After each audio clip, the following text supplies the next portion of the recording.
లోతు అనే వ్యక్తి మనకు కనిపిస్తూ ఉంటున్నాడు. సొదొమ గొమొర్రా పట్టణాలను నాశనం చేస్తూ ఉంచినప్పుడు అక్కడ దేవాతి దేవుడు తనకిష్టమైనటువంటి వ్యక్తి గురించి, లోతు గురించి ఆలోచన చేస్తూ ఉంటున్నాడు. లోతు ఈ పట్టణంలో ఉంటే అందరితో పాటు ఇతను కూడా నాశనం అయిపోతాడు కదా అని చెప్పి ఆలోచన చేసి దేవదూత దగ్గరికి పంపించి ఆ ప్రదేశం నుంచి వెనుకకు చూడకుండా వెళ్ళిపో అని చెప్పినప్పుడు లోతు కొంచెం తడు చేస్తాడు. అయినప్పటికీ కూడా బలవంతంగా ఆ దేవదూతలు ఆయన పట్టుకొని నడిపించినట్లుగా మనం చూస్తుంటున్నాం. ఆ చరిత్ర మనకు అందరికీ తెలుసు.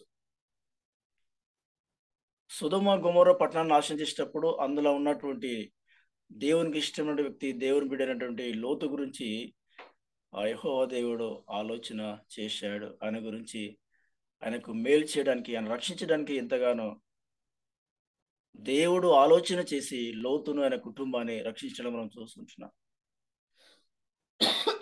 లోతు భార్య వెనుకకు మళ్ళీ చూసి ఉపశమనం అయిపోయింది. కానీ మిగతా వారందరూ కూడా అందరినీ కూడా దేవుడు రక్షించినట్లుగా మనం దేవుని యొక్క లేఖన భాగంలో చూస్తుంటున్నాం.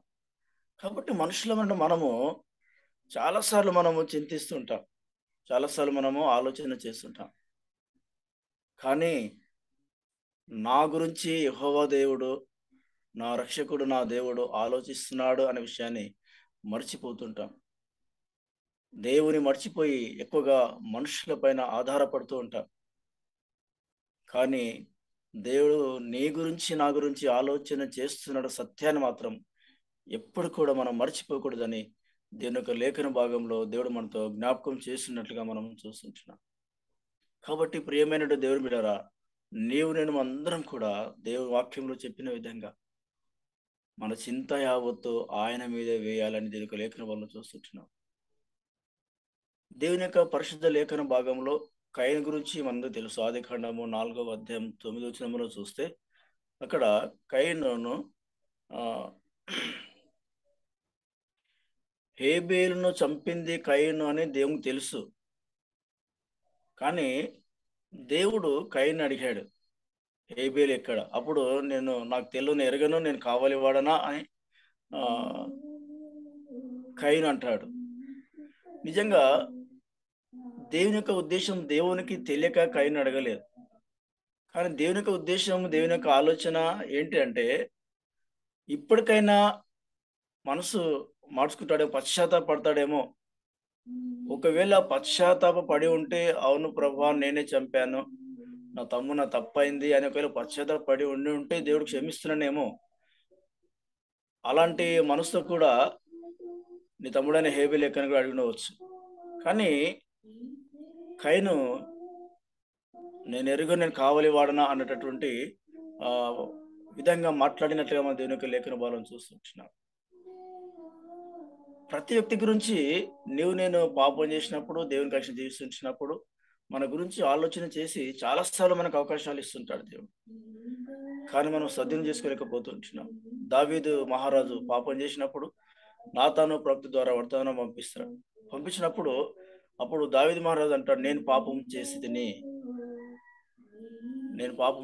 నేను ఏం చేయాలని చెప్పినప్పుడు 2 సమూయేలు 12వ అధ్యాయము ఇక్కడ 13 వచనంలో మనం చూస్తుంటాం.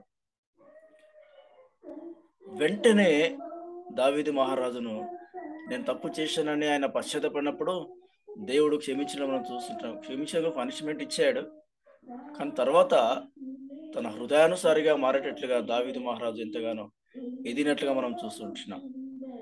కాబట్టి ఏది ఏమైనా మన దేవుడు, మన రక్షకుడు, మన యెహోవా దేవుడు, తండ్రి అయిన దేవుడు మనకు తోడుగా ఉన్నాడు, మన గురించి ఆలోచన చేస్తున్నాడు. కాబట్టి మనం చింతించాల్సిన అవసరం లేదు, భయపడాల్సిన అవసరం లేదు అని దేవుని యొక్క లేఖన భాగంలో చూస్తుంటున్నాం. చాలా మంది చాలా సతమతం అవుతుంటారు. మత్తయి సువార్త 6వ అధ్యాయం 25-26 వచనంలో ఏమి తిందుమో, ఏమి త్రాగుదుమో అనేటటువంటి విషయాల గురించి, ఏమి త్రాగుదామని మీరు చింతించరు, ఆకాశ పక్షుల నుంచి విత్తవు కోయవు అనే విషయం కూడా చాలా చక్కగా రాయబడిన మనం చూస్తున్నాం. ఈ మనుషులు మానవుల్లో ఇది చాలా ఎక్కువైపోయింది, చింత అనేది. ఎందుకంటే దేవుడు నా గురించి ఆలోచన చేస్తున్నాడన్న సత్యాన్ని గ్రహించలేకపోతూ ఉంటున్నాను. కాబట్టి ఎక్కువగా చింతిస్తుంటున్నా. నేను ప్రేయర్ చేస్తూ ఉంటున్నప్పుడు నాతో దేవుడు మాట్లాడుతున్న విషయం ఏంటంటే, ఈ వాక్య భాగం ద్వారా దేవుడు మాట్లాడుతున్నాడు. కన్నీటి ప్రార్థన చేస్తున్నప్పుడు ఎందుకు చింత చేస్తున్నావు? ఎందుకు ఆలోచన చేస్తున్నావు? నేను నీకు తోడుగా ఉన్నాను. నీ చింత యావత్తు నా మీద వేయడని దేవుడు ఎన్నోసార్లు నాతో మాట్లాడినాడు. కాబట్టి నేను అందరం కూడా మనకున్నటువంటి చింతలు, బాధలన్నీ కూడా మన దేవుడైన యెహోవాకు, తండ్రి అయిన దేవునికి తెలుసు. కాబట్టి మన చింత యావత్తు ఆయన మీదే వేస్తే మనకున్నటువంటి చింతలన్నీ కూడా దేవుడు తీసివేస్తాడు. ఎందుకంటే మన గురించి మన తండ్రి అయిన యెహోవా దేవుడు ఆలోచన చేస్తున్నాడు. మన గురించి ఆలోచన చేసేవారు ఉన్నారు. మొట్టమొదటిగా యెహోవా దేవుడు మన గురించి ఆలోచన చేస్తుంటున్నాడు.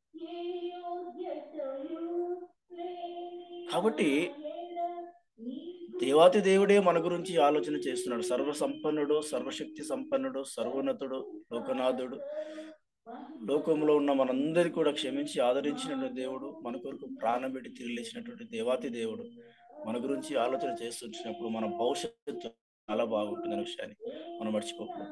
కాబట్టి ప్రియమైన దేవుడు బిడ్డలారా, ఒక సత్యాన్ని మనం మర్చిపోకూడదు. నువ్వు ఎక్కడ వెళ్ళినా, ఏ ప్రజలు తిరుగుతున్నా, నిన్ను కంటి రెప్పలా కాచి కాపాడే దేవుడు యెహోవా దేవుడు నీకు నాకున్నాడు. కాబట్టి నేను అందరం కూడా దేని గురించి చింతించకుండా మన చింత యావత్తు మనం ఆయన మీద వేద్దాం. రెండోది, మన చింత యావత్తు ఎందుకు దేవుని మీద వేయాలి, ఆయన మీద వేయాలి అంటే, ఫస్ట్ పాయింట్, యెహోవా దేవుడు మన గురించి ఆలోచన చేస్తున్నాడు కాబట్టి మనం దేని గురించి చింతించకుండా మన చింత యావత్తు ఆయన మీద వేయాలి అని మనం నేర్చుకుంటున్నాం. రెండవదిగా, మన గురించి ఇంకో గొప్ప వ్యక్తి ఆలోచన చేస్తున్నాడు. ఆయన ఎవరనగా కుమారుడైనటువంటి యేసుక్రీస్తు ప్రభుల వారు. మొట్టమొదటి తండ్రి అయిన యెహోవా దేవుని గురించి మనం జ్ఞాపకం చేసాం. రెండవదిగా, యేసు ప్రభుల వారు మన గురించి ఆలోచన చేస్తున్నాడు. మన గురించి, మన భవిష్యత్తు గురించి ఆలోచన చేస్తున్నాడు. రోమాపత్రిక 8వ అధ్యాయము 34, 35 వచనంలో మనం అక్కడ చూస్తే, మృతుల నుండి లేచిన వాడును దేవుని కుడిపార్శ్వమున ఉన్నవాడును మన కొరకు విజ్ఞాపనము చేయువాడు కూడా ఆయనే. క్రీస్తు ప్రేమ నుండి మనను ఎడబాపువాడు ఎవడుకో లేడు. కాబట్టి మనము ఆ క్రీస్తు ప్రభుల వారి యందు విశ్వాసం ఉంచి ఆయన బిడ్డలుగా మనకు జీవితాన్ని మనం కొనసాగించాలి. తండ్రి, కుమార, పరిశుద్ధాత్మలు మన కొరకు ఆలోచన చేస్తుంటారు. దేవదూతలు మన కొరకు ఆలోచన చేస్తుంటున్నారు. మన ప్రభు, మన రక్షకుడు మన గురించి ఎంతగానో ప్రేమతో మన భవిష్యత్తు గురించి ఆలోచన చేస్తూ ఉంటున్నాడు. ప్రియమైన దేవుడా, కాబట్టి మన చింత యావత్తు ఆ ప్రభువును, మన రక్షకుడు అయినటువంటి యేసయ్య పైన మన చింత యావత్తు వేయాలని దేవుని యొక్క లేఖన భాగంలో మనం చూస్తున్నాం. లూకాసు వార్త 13వ అధ్యాయము 6-9 వచనంలో చూస్తే, ఇక్కడ తోట యజమాని అనగా తండ్రి, తోటమాలి అనగా యేసు ప్రభుల వారు. ఆ చెట్టును తండ్రి కోపం వస్తుంది.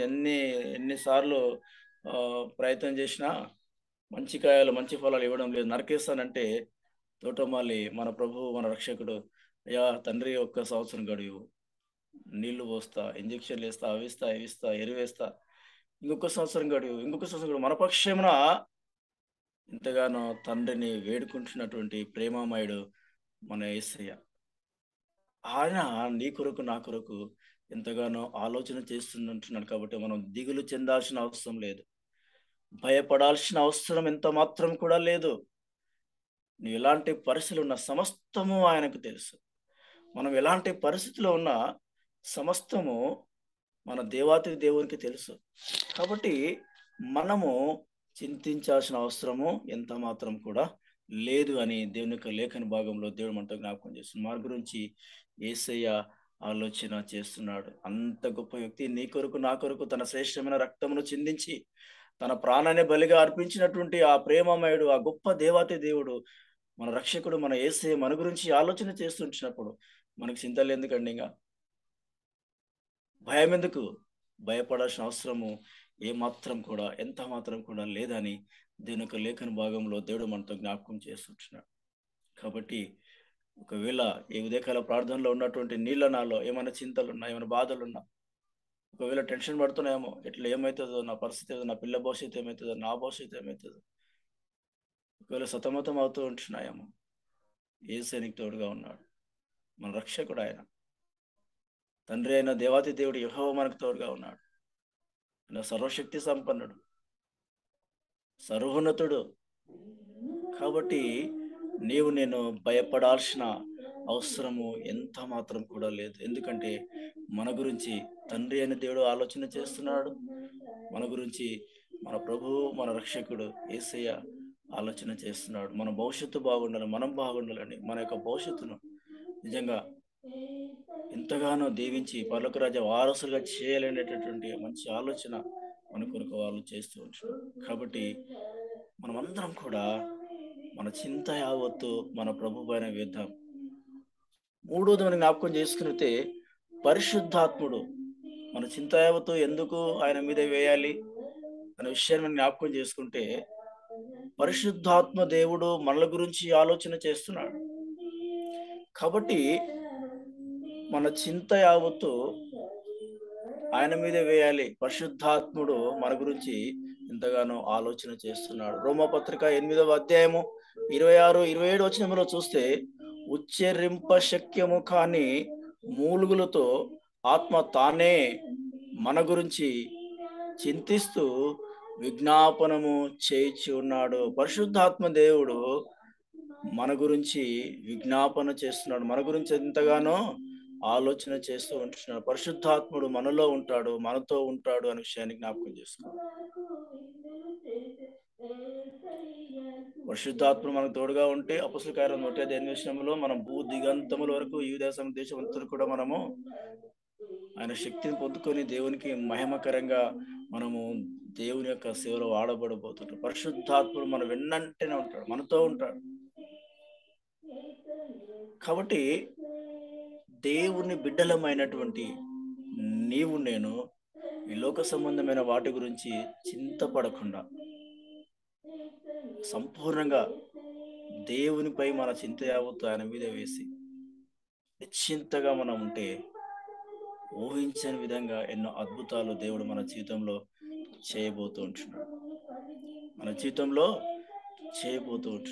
కాబట్టి ప్రియమైన దేవుని ద్వారా పరిశుద్ధాత్ముడు మన వెన్నంటే ఉంటాడు అనే విషయం మర్చిపోకూడదు. ఎక్కడికి వెళ్ళినా, ఏ ప్రాంతంలో ఉన్నా, ఏ ప్రదేశంలో ఉన్నా, అమెరికాలో ఉన్నా, ఇంకా వేరే కంట్రీస్లో ఉన్నా, వేరే స్టేట్స్లో ఉన్నా, నువ్వు ఎక్కడ ఉన్నా నీ వెన్నంటే పరిశుద్ధాత్ముడు ఉంటాడు. నీలోనే నాలోనే ఉంటాడు అనే విషయాన్ని మనం నేర్చుకుంటున్నాం. కాబట్టి నీ గురించి నా గురించి ఉచ్చరింప శక్యం కాని మూలుగులతో ఆయన నీ గురించి నా గురించి విజ్ఞాపనము చేస్తూ ఉంటున్నాడు. తండ్రి, కుమారుడు, పరిశుద్ధాత్ముడు గొప్ప వ్యక్తులండి, గొప్ప సర్వోన్నతులు, సర్వశక్తిమంతులు. అంత గొప్ప వ్యక్తులు, గొప్ప దేవాతి దేవుడు మన గురించి ఎంతగానో ఆలోచన చేస్తున్నాడు. కాబట్టి నీ చింత యావత్తు ఆయన మీద వేయండి. నీవు భయపడాల్సిన అవసరం లేదు, చింతించాల్సిన అవసరం లేదు. ఎందుకు మన చింత యావత్తు ఆయన మీద వేయాలి అంటే, మన గురించి తండ్రి ఆలోచన చేస్తున్నాడు, కుమారుడు ఆలోచన చేస్తున్నాడు, పరిశుద్ధాత్మ దేవుడు ఆలోచన చేస్తున్నాడు. కాబట్టి దేవుని బిడ్డలమైన మనము మన చింత యావత్తు ఆయన మీద వేద్దాం. ఎన్నో కష్టాలు ఉండొచ్చు, ఎన్నో సమస్యలు ఉండొచ్చు, ఎన్నో ఇబ్బందులు ఉండొచ్చు, ఎన్నో వేదన ఉండొచ్చు. అయినప్పటికీ కూడా భయపడాల్సిన అవసరం లేదు. నువ్వు ప్రార్థన చేయి, ఆయనకు అప్పగించు, ఆయన చూసుకుంటాడు అంతేగా.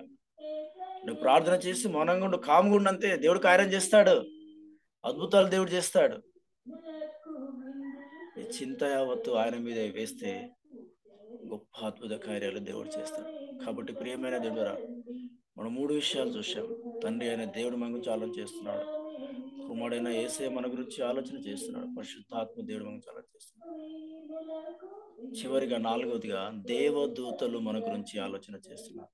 దేవదూతలు మన గురించి ఆలోచన చేస్తున్నట్లుగా మనం చూస్తున్నాం. దానియేలు గ్రంథము 3వ అధ్యాయము 24, 25 వచనంలో షడ్రక్, మెషక్, అబేద్నెగో వారిని అగ్నిగుండంలో పారవేసినప్పుడు వారి మధ్యలో దేవదూత ఉన్నట్లుగా మనం చూస్తుంటున్నాం. అక్కడ నెబుకద్నెజర్ రాజుగారు అంటున్నాడు, వారు ముగ్గురే, మనము అగ్నిగుండంలో వేసిన ముగ్గురిని వేసాం కదా, నాకు 4వ వాడు కనబడుచున్న 4వ వ్యక్తి కనిపి అతని రూపము దేవదూతల స్వరూపము కలిగి ఉన్నదని ఆ రాజు, ఆ రాజ్యాన్ని ఏలేటటువంటి రాజు, మకుటం లేని మహారాజు ఆ సాక్ష్యం ఇస్తున్నాడు. అంటే దేవదూతను ఆయన చూడగలిగింటున్నాడు. అందుకే మనం భయపడాల్సిన అవసరం లేదు. ఈ షడ్రక్ మెషక్ అబద్ధంగా వాళ్ళు భయపడలేదు. ఎందుకంటే వాళ్ళకి తెలుసు మా గురించి దేవుడు ఆలోచన చేస్తున్నాడు, మాకు దేవుడు సహాయం చేస్తాడు. రాజావారి నెప్పుకొనేజరు పేరు పెట్టి పిలవడం ఒక రాజును అంటే అది చిన్న విషయం కాదు. ఎంత ధైర్యం ఉంటే ఆ పేరు పెట్టి పిలుస్తారు. మేము సేవించిన దేవుడు రక్షించుటకు సమర్థుడు కాబట్టి మేము నీ విగ్రహానికి మొక్కము. ఒకవేళ రక్షించినను రక్షించకపోయినను మేము మాత్రం విగ్రహానికి మొక్కము. బా, ఎంత గొప్ప ధైర్యం, ఎంత గొప్ప విశ్వాసం అంటే అది ప్రతి క్రైస్తవ విశ్వాసలో ఉండాలి. ఇప్పుడు చాలా మంది ఏం చేస్తుంటారంటే దైవ సేవకులు బెదిరి బెదిరి వాళ్ళేమనుకుంటారు, వీళ్ళేమనుకుంటారు, ఇక్కడికి వెళ్తే వాళ్ళేం చేస్తే ఏమనుకుంటారు, అక్కడికి వెళ్తే వాళ్ళేం చేస్తారు అన్నటువంటి విషయాల్లో చాలా మంది దైవ సేవకులు సతమతం అవుతూ ఉంటున్నారు. చాలా మంది కూడా ఉదయకాల ప్రార్థనకు రాలేనటువంటి పరిస్థితులు కూడా పూర్తిగా ఆ, ఉన్నట్లుగా మనం చూస్తూ ఉంటున్నాం. ఎందుకు అంటే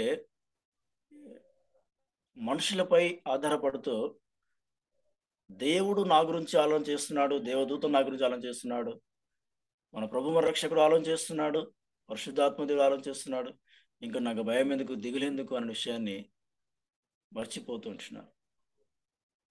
కాబట్టి ఏది ఏమైనా దేవుని రాజ్యము వచ్చినప్పుడు ఆ పరొక రాజ్యంలో నీవు నన్ను చేరేటప్పుడు నిజంగా నువ్వు నేను ధైర్యంగా ఉంటేనే అక్కడ చేరగలుగుతాం.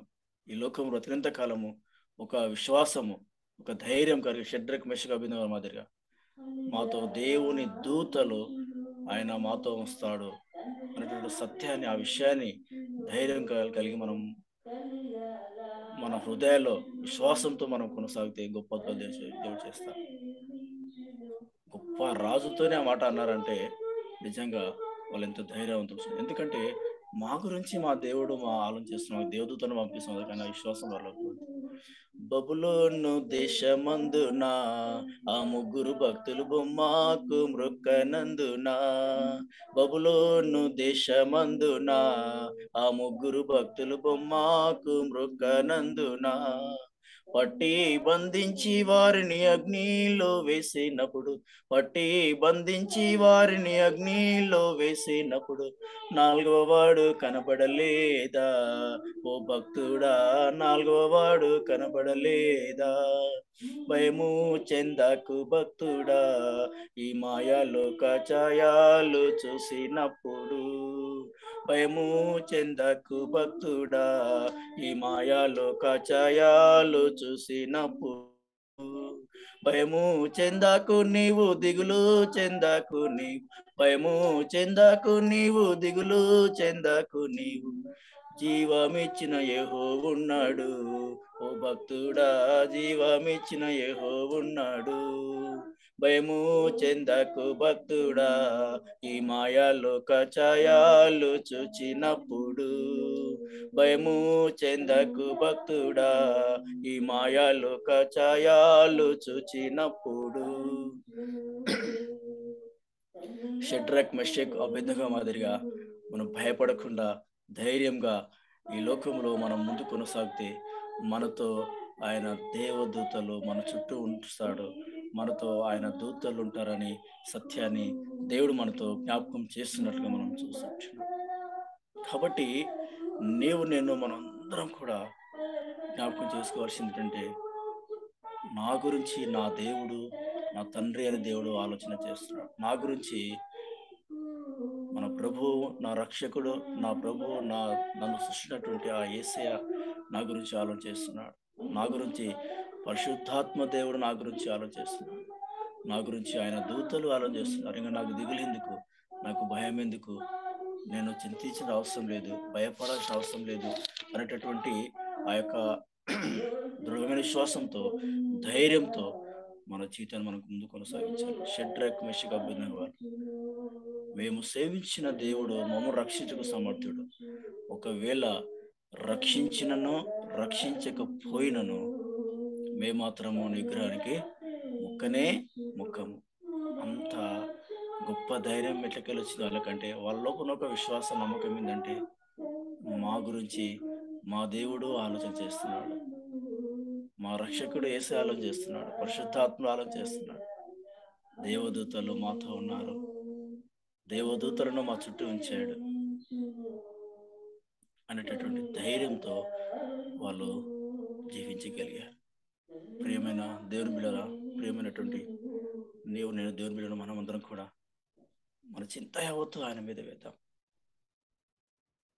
మన చింత యావత్తు ఆయన మీద వేద్దాం. మన జీసీలో, మన కాన్ఫరెన్స్లో దేవుడు గొప్ప అద్భుతాలు చేయబోతున్నాడు, ఆశ్చర్యకారాలు చేయబోతున్నాడు. ఊహించని విధంగా, కందని విధంగా దేవుడు గొప్పగా అద్భుతాలు చేయబోతున్నాడు, ఆశ్చర్యకారాలు చేయబోతున్నాడు. కందని దీవెనతో నింపబోతూ ఉంటున్నాడు. మన చింత యావత్తు ఆయన మీదే వేసి మనము ప్రార్థన చేద్దాం. గొప్ప అద్భుతాలు దేవుడు చేస్తాడు. ఆయన ఎంత మంచి దేవుడు, ఆయన ఎంతో కృపగల దేవుడు, ఆయన మంచి దేవుడు, ఆయన మన చింతలన్నీ తీర్చే దేవుడు. ఎంత మంచి దేవుడవేసయ్యా, ఎంత మంచి దేవుడవేసయ్యా, చింతలన్నీ తీరేనయ్యా నిన్ను చేరగా. ఎంత మంచి దేవుడవేసయ్యా, నా చింతలన్నీ తీరేనయ్యా నిన్ను చేరగా. ఎంత మంచి దేవుడవేసయ్యా, ఎంత మంచి దేవుడవేసయ్యా, ఎంత మంచి దేవుడవేసయ్యా, చింతలన్నీ తీరేనయ్యా నిన్ను చేరగా. ఎంత మంచి దేవుడవేసయ్యా. మన దేవుడు మన చింతలన్నీ తీర్చే దేవుడు, మంచి దేవుడు, మన రక్షకుడు, మన యేసయ్య. ప్రియమైన దేవుడారా, ఈరోజు 4 విషయాలు మనం చూసాం. నీ గురించి నా గురించి తండ్రి అని దేవుడు ఆలోచన చేస్తున్నాడు. నువ్వు చింతపడాల్సిన అవసరం లేదు. నీ గురించి నా గురించి మన ప్రభువు మన కొరకు ప్రాణం పెట్టి తిరిగి లేచినటువంటి మృతుల నుండి గెలిచి లేచినటువంటి ఆ ప్రేమగల దేవుడు, రక్షకుడు యేసయ్య మన గురించి ఆలోచన చేస్తున్నాడు. నువ్వు చింతపడాల్సిన అవసరం లేదు. నీ చింత యావత్తు ఆయన మీదే వేయి. మూడవదిగా పరిశుద్ధాత్ముడు మన గురించి ఆలోచన చేస్తున్నాడు. నీ చింతపడాల్సిన అవసరం లేదు. నీ చింత యావత్తు ఆయన మీదే వేయి. నాలుగవదిగా దేవదూతలు మన గురించి ఆలోచన చేస్తున్నారు. నువ్వు చింతించాల్సిన అవసరం లేదు. ఎందుకంటే ఆయన నీ గురించి చింతిస్తున్నాడు, నీ గురించి ఆలోచిస్తున్నాడు, మన భవిష్యత్తు గురించి ఆలోచిస్తున్నాడు. కాబట్టి ఇప్పటి నుంచి దేవా, నేను దేవుని చింతకుండా ప్రార్థన చేసి నిశ్చింతగా ఉంటాను. ఆయన నాకున్నటువంటి ప్రాబ్లమ్స్, నాకున్నటువంటి ప్రతి ఒక్కరు కొడుతారు నీ పాదశంలో ఉంచి ఆయన నిశ్చితంగా ఉంటుంది. ప్రభావం ధైర్యంతో మన జీవితం కొనసాగించుతాం. ఇప్పటి నుంచి మనకి ఏం చింతలున్నా ఒక విషయం మర్చిపోకూడదు. నా గురించి దేవుడు ఎంతగానో ఆలోచన చేస్తున్నాడు, కాబట్టి నాకైనా మేలు చేస్తాడు, అద్భుతాలు చేస్తాడు అనేటటువంటి ఆ నిశ్చితతో మన జీవితాన్ని మనం కొనసాగించుతాం. దేవుడి యొక్క పరిశుద్ధ వాక్యంలో మన వెంకిలో దీవించి ఆస్వాదించుగాక. ఆమేన్. Thank you.